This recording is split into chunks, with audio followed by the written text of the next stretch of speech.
రిషి వసు కోసం భోజనం తీసుకొస్తాడు కదా. చూడండి మేడం, నేను మీ రిషి సార్ని కాదు మేడం అని అంటాడు.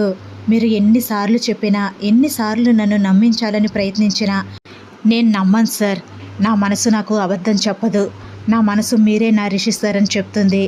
అందరూ మీరు లేరు అని నమ్మినా సరే, నా మనసు మాత్రం మీరు ఎక్కడో క్షేమంగా ఉన్నారు అని నమ్మింది. అది నిజమయ్యింది. మీరు నాకు కనిపించారు. ఇప్పుడు కూడా మీరు నేను రిషి సార్ని కాదు రంగాను అని నమ్మించాలని ప్రయత్నిస్తున్నారు. మీరెందుకు అలా చేస్తున్నారో నాకు తెలీదు. ఎన్నో రోజుల నుంచి మీకోసం ఎదురు చూస్తూ మీరే నా ప్రాణం అని బ్రతుకుతున్న నన్ను ఇప్పుడు అందరి ముందు పరాయిదాన్ని చేసేశారు. ఎవరు ఎన్ని మాటలంటున్నా మౌనంగా చూస్తున్నారు. మీ ప్రవర్తనే నాకు చాలా బాధగా అనిపిస్తుంది.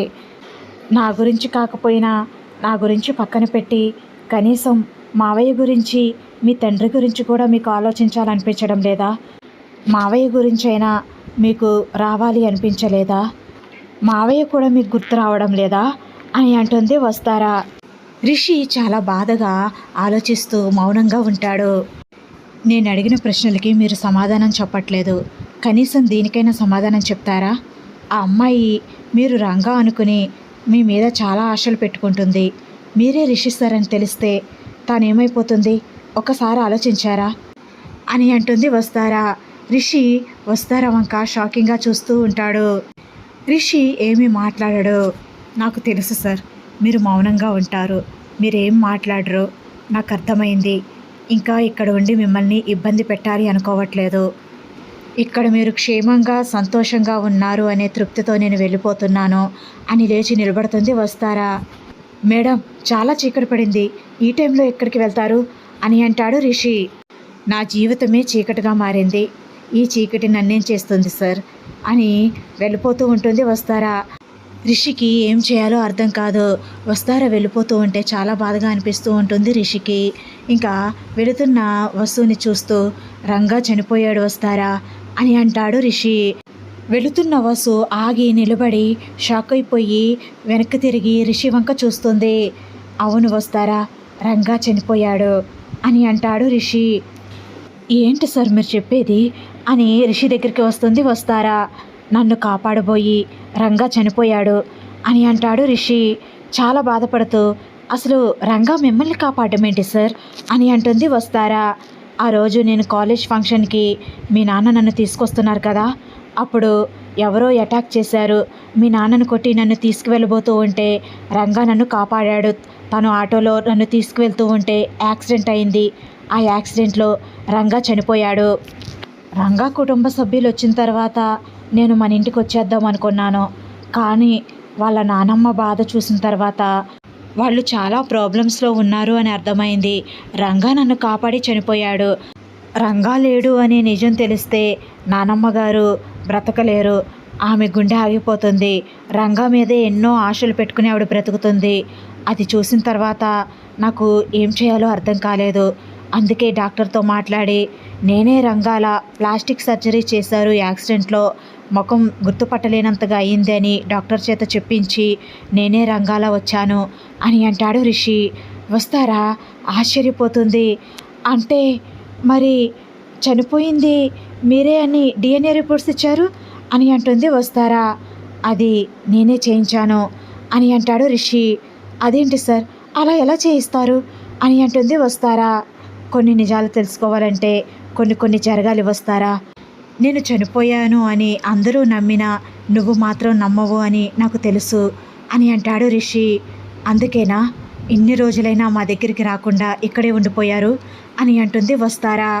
వస్తారా, మనిద్దరం ఎప్పుడైనా కలవచ్చు, కానీ ముదిమి వయసులో ఉన్న నానమ్మ గారికి ఏదన్నా అయితే, నన్ను కాపాడి రంగా చనిపోవడం వల్ల నానమ్మ గారు కూడా ఏదన్నా అయితే అది నేను జీవితాంతం ఆ బాధని నేను గుండెల్లో మోయాల్సి వస్తుంది.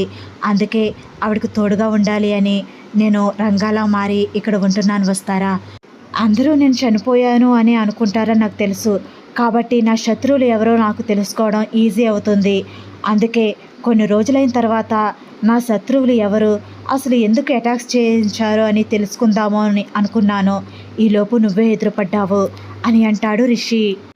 సార్, పాపం సరోజ మీరే రంగా అనుకొని పిచ్చిదానిలా ప్రేమిస్తుంది అని అంటుంది వస్తారా. ఏం చేయాలి వస్తారా? రంగా సరోజ వాళ్ళ నాన్న దగ్గర అప్పు తీసుకున్నాడు. ఆ అప్పుకి వడ్డీలు చక్రవడ్డీలు కట్టాలి. ఆటో డ్రైవ్ చేస్తూ అప్పు కడుతున్నాను. అందుకే సరోజని కూడా భరించాల్సి వస్తుంది అని అంటాడు రిషి. సార్, మీరు ఆటో డ్రైవ్ చేయడం ఏంటి సార్? కావాలంటే చెక్ రాసివ్వండి, అప్పంతా తీర్చేయండి అని అంటుంది వస్తారా. ఇచ్చేయచ్చు వస్తారా, కానీ నేను ఇక్కడ రిషి సార్ని కాదు, రంగాని. రంగా ఆటో డ్రైవ్ చేస్తూ మాత్రమే సంపాదిస్తాడు. రిషి సార్ లాగా చెక్ బుక్స్ మెయింటైన్ చేయడు అని అంటాడు రిషి. అది కాదు సార్, పోనీ నేను ఇస్తాను అని అంటుంది వస్తారా. అప్పు తీరే వరకు ఇలా తప్పదు వస్తారా అని అంటాడు రిషి. అది కాదు సార్ అని అంటుంది వస్తారా. ఇంకేం చెప్పకు వస్తారా, ప్లీజ్. మనసు రాయి చేసుకుని ఇన్నాళ్ళు నిన్ను చూడకుండా ఉండగలిగాను, కానీ నువ్వు కనిపించిన దగ్గర నుంచి నీకు దగ్గర అవ్వకుండా ఉండలేకపోతున్నాను. నన్ను విడిచి వెళ్ళొద్దు వస్తారా, ప్లీజ్. సరోజ నిన్ను బాధించే విధంగా మాట్లాడుతుంది, కానీ ఏమీ చేయలేని పరిస్థితి నాది. ఎందుకంటే వాళ్ళ నాన్న దగ్గర నేను డబ్బు కట్టాలి అని అంటాడు రిషి. వస్తారా రిషిని గట్టిగా హక్ చేసుకుంటుంది. రిషి కూడా వసుని హక్ చేసుకుంటూ, ఐ లవ్ యూ వస్తారా, నిన్ను ఎప్పుడెప్పుడు చూడాలా అనిపించింది, ఇన్నాళ్ళకి నా నిరీక్షణ ఫలించింది అని అంటాడు రిషి. సార్, మీకోసం ఎన్ని చోట్ల వెతికానో తెలుసా, ఎందరిని అడిగానో తెలుసా, అయినా మీరు నాకు కనిపించలేదు. నన్ను అందరూ పిచ్చిదానిలా చూశారు. మీరు లేరని అందరూ నమ్మారు. నా మనసు మాత్రం మీరున్నారనే చెప్పింది. మీరు లేకుండా నేను ఈ భూమి మీద ఎలా బ్రతకగలను సార్? మీరు లేరంటే నా ఊపిరి కూడా ఆగిపోతుంది. నా ఊపిరి ఆడుతుంది అంటే మీరు క్షేమంగా ఉన్నారు అని ఎన్నిసార్లు చెప్పినా కొంతమంది నమ్మట్లేదు ఎందుకు సార్ అని అంటుంది వస్తారా. వస్తారా, అవన్నీ పక్కన పెట్టే, ఈ క్షణాలని ఆనందించు అని అంటాడు రిషి వసుని హక్ చేసుకుని. అలా రిషి వసుకి నిజం చెప్పేస్తాడు. వసు, సార్, మీరు ఇలా ఆటో నడుపుతూ ఇలా కష్టపడడం నాకు నచ్చట్లేదు సార్. మీరు నా ప్రిన్స్ అంటే ఎలా ఉండాలి అని అంటుంది వస్తారా. రిషి నవ్వుతాడు. వస్తారా, కాలం పెట్టే పరీక్షలకి మనం తలవంచక తప్పదు కదా అని అంటాడు రిషి. తప్పదు, కానీ మీరు ఇలా నేను చూడలేకపోతున్నాను అని బొంగమూతి పెడుతుంది వసు. రిషి వసుని చూస్తూ నవ్వుతూ ఉంటాడు. రిషి వస్తారా మాట్లాడుకోవడం సరోజ బుజ్జి దూరం నుండి చూస్తూ ఉంటారు. వాళ్ళు ఏం మాట్లాడుకుంటున్నారా అని అంటుంది సరోజ. నీకు వినిపించినప్పుడు నాకెలా వినిపిస్తుంది సరోజ, ఇంత దూరంలో ఉన్నప్పుడు? దగ్గరికి వెళ్దామా, వాళ్ళు ఏం మాట్లాడుకుంటున్నారో మనకు కూడా వినిపిస్తుంది అని అంటాడు బుజ్జి. అది కాదురా, ఆ అమ్మాయి భోజనం చేయకపోతే రంగా బావ భోజనం తీసుకురావడం ఏంటి, ఇలా బ్రతిమాలడం ఏంటో నాకు అర్థం కావట్లేదు. ఆమె తిననందు కదా, వదిలేయచ్చు కదా అని అంటుంది సరోజ. అందరూ నీలా ఉండరు కదా సరోజ అని అంటాడు బుజ్జి. అనుకుంటూ సీరియస్గా చూస్తుంది బుజ్జి వంక సరోజ. ఏంటి సరోజ అంత కోపంగా చూస్తున్నావు, నన్ను చూస్తే ఏం ప్రయోజనం అని అంటాడు బుజ్జి.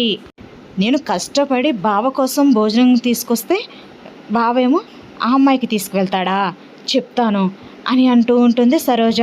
ఏ సరోజ, ఇప్పటికే చాలా ఆలస్యమైంది, నువ్వు ఇంటికి వెళ్ళు, రేపొద్దున చెప్తూగానిలే అని అంటాడు బుజ్జి.